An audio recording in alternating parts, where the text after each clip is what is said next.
उनको जूते से मारना चाहिए, ये लोग मारेंगे।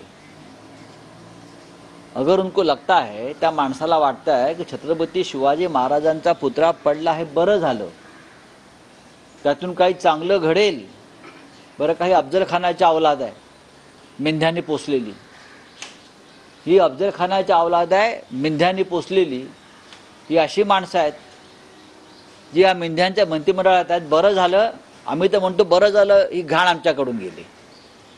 या सडक्या विचाराची माणसं छत्रपती शिवाजी महाराजांचा पुतळा पडलाय बरं झालं, कसं काय यांच्या तोंडातून हे शब्द निघू शकतात की पुतळा पडला हे बरं झालं, हा शुभ शकुन आहे, यातून चांगलं घडेल। किती घाणेरड्या मनोवृत्तीचे लोक या देवेंद्र फडणवीसांनी निर्माण केले। हे देवेंद्र फडणवीसांचंच पाप आहे। हे का शिवाजी महाराजांचे एवढे शत्रू झालेत मला कळत नाही। हे मिंधे आणि त्यांची जी टोळी पोषण्याचं काम हे फडणवीसांनी केलं, हे नरेंद्र मोदींनी केलं, आणि या सगळ्यांनी मिळून छत्रपती शिवाजी महाराजांचा पुतळा पाडला पैसे खाण्यासाठी। हा आरोप नाही, सत्य आहे। काँग्रेसच्या राज्यकर्त्यांच्या दुर्घटना घडल्या, संपूर्ण इमारती कोसळल्या, हे दिवस प्रथमच घडलं आहे असे राणे बोलते। त्या माणसाला वेळ लागलाय, अगदी मला दुर्दैवाने बोलावं असं वाटतं। इमारती पडल्या आणि छत्रपती शिवाजी महाराजांचा पुतळा पडला।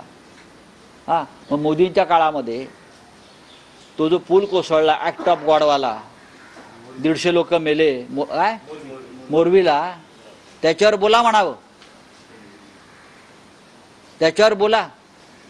नारायण राणे, आपण खासदार आहात, आपण एक मराठी माणूस आहात, आपण मराठी माणूस आहात, तुम्ही तरी विचार करून बोला। हा, कोणाची बाजू घेताय तुम्ही, कोणाची बाजू घेताय?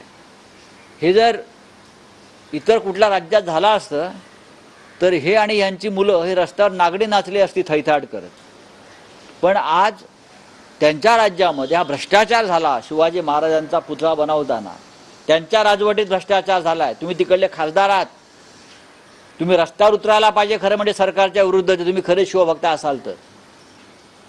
हां, तुम्ही धिक्कार केला पाहिजे या सरकारचा, आणि ज्याने काम करून घेतलं आहे आणि ज्यांनी पैसे खाल्ले, त्याच्यामध्ये पैसे खाल्लेले आहेत। शिवाजी महाराजांच्या पुतळ्यामध्ये कोट्यावधी रुपये खाल्ले आहेत, हे ठाणे कनेक्शन आहे। कॉन्ट्रैक्टर लापता है सर, कॉन्ट्रैक्टर शिल्पकार सब लापता है। मुख्यमंत्री के बेटे को पूछो कहाँ है,